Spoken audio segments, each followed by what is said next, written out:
Welcome to Learners Academy. This is Mona Bhatia, and today is the concluding lecture of FYJC poems because this is the last poem of 11th standard of Maharashtra Board. The name of the poem is The Planner, and I'm going to give you the critical appreciation of this poem, which is written by Boy Kim Cheng. In the critical appreciation, we'll be discussing 6 points. So let's start the critical appreciation without any further delay. Critical appreciation of the poem The Planner, which is written by Boy Kim Cheng. Alright. So in the critical appreciation, we are going to cover 6 points. The first point is about the poem, poet and title. The poem is about the planner, what the planners do and how they achieve their targets, their aims. They plan meticulously, slowly, and how they wipe out old remains of the city, old remains of the history to build and showcase their architectural marvels. And not only that, the sky and the seas also are intruded by these ambitious planners. This poem reflects the changes that took place while planning the city of Singapore and how old structures got wiped out to include modern, new, perfectly designed, mathematically perfect city where everything looked so artificial. So the poet is Boy Kim Cheng. He must have been a witness of changes happening in Singapore and he laments the loss of human element in his surrounding. We can imagine how difficult it is for somebody if if your past memories are wiped out, because we all dwell on the feeling of our past memories, isn't it? Right? Now, the title of the poem is Planner, and the planners are working with only one agenda. And what is that? To achieve their goal, to make the city beautiful and to bury the past. They don't work with emotion. They have, set their plans and they strive hard to achieve everything well in time. All right. For them, nothing else matters. By hook or by crook, they will try to work out on their plan. Now, the theme, summary, or the gist of the poem is the planners, how they try to wipe out the historical remains, old memories of the city, just with one agenda: to make the city look beautiful. All right. They make plan. They not make, they make plan, but also they hypnotize people with the so-called artificial beauty, and they erase the history, and also, they reduce the pain caused due to removing of all these structures by making that city look beautiful. That the people, they don't even realize that their important part of the city is snatched away by giving them anesthesia of beautiful building. So they manipulate the changes and they rebuild constantly, and common man is so busy earning his livelihood that he doesn't even notice the changes, and suddenly, and he realizes he's disconnected from his past and he can't see old structures which he could associate with everything is new, and so he gets dissociated with his past and he feels uprooted, he feels orphaned. Right? Now, the poetic devices of this poem and the language and style, um, the poem is in the free verse, so it is written in free verse. Poem is full of figures of speech. Poem is in free verse, and more so by poet is trying to express his feeling. It is as if he's just letting out his emotion, the anguish over conspiracies by the planner. He's just pouring out his thoughts without trying to put them in rhyme, scheme, or verses. All right. There are no run on line, no enjambment, and no rhyming scheme in the poem. Got it?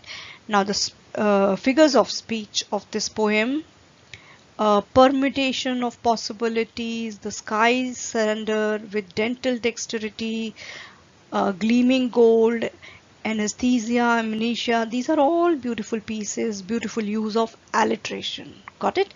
Now, we also have even the sky draws, the skies surrender and the sea draws back. So there is a hyperbole here. All right. Now there is irony also in many of the lines. They erase the flaws. All right. They erase the flaws, the blemishes of the past, knock off useless block. These all lines, they contain irony. All right. You know, uh, planners bring down broken or ruined, dilapidated, worn out buildings which are of historic importance. They can't be the blemishes of the past, that they are in bad shape now. They are important for us to connect with our ancestors or with our forefathers. So they are not blemishes of. He's actually trying to put humor in this, and then knock off useless block with dental dexterity. The country wears a perfect rows of shining teeth. All right, he's trying to bring out the irony in this, that there is nothing great about this. Actually, we should feel ashamed that we are ruining our history. We won't be able to give anything to our future generation. To have a new and majestic look, like just like dentists, the planners also, they demolish the structures. All right, the old rotten structures. So the history is new again, our past is tomorrow. So all these are oxymoron, paradoxes, or you can say it was also got irony. History is erased. How can it be new again? How, when old structures are removed, we shall, never be able to reconnect with our past. It will be lost.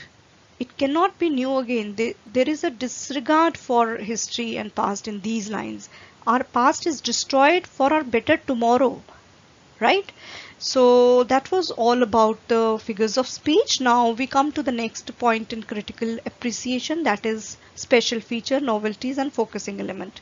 The poet uses the word amnesia, anesthesia, hypnosis, blueprint, dental dexterity, all these words to convey the feeling of the modern society so that they can relate well how these things work.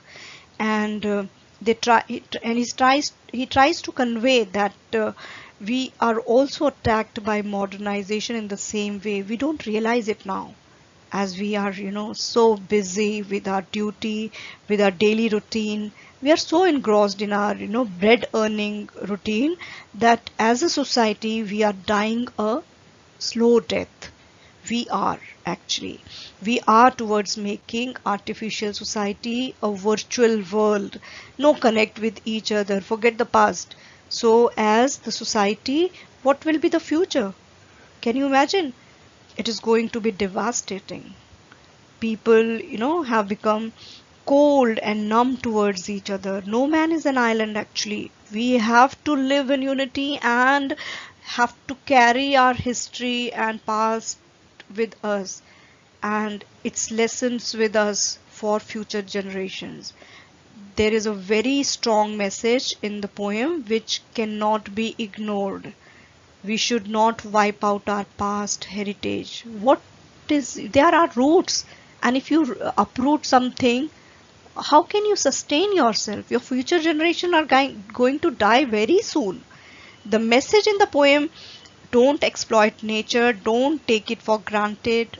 All right, emotions are important. That is also one of the important message. Emotions are very important. Beauty is not, right?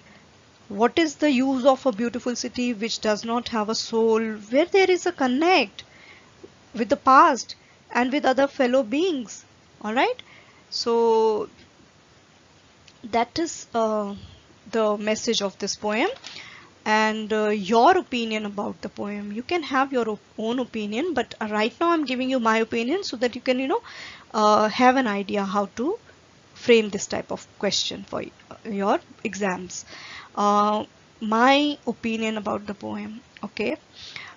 Development and modernization, they are necessary elements, evils. Actually, they are evils, necessary evils for today's, society, today's scenario. But we can't rule out that modernization and development. But we should not try to be so ruthless and emotionless that we forget that nature is important. We forget that past is also important. And Some historical structures are very important, connect with our past. They should be preserved. They should not be destroyed in the name of beautification. History is important for future generation. All right. I think we should understand poets' perspective and should try to have some balance in planning. There should be some balance. Yeah. What is the use of building modern cities with shining structures and which are pleasing to eyes, but uh, after burying our past? We are because of our past, so we should keep the past heritage in case we need to seek solace and comfort by visiting those places. We should have those places. All right, in the name of beautification, don't try to wipe out everything. Artificial flower may look good and they do not decay, but it cannot have fragrance, right? Superficial people make super artificial world. Artificial world may look beautiful, but then it is superficial, it is artificial. So that's the my opinion, that's my opinion about the poem. I hope you enjoyed watching this video. To make sure you don't miss any of my future videos, subscribe to my channel and click the notification bell also. You can also watch various grammar activities that I've uploaded recently on my channel, and also do share with your friends. And stay safe, keep learning till I see you again. Bye bye.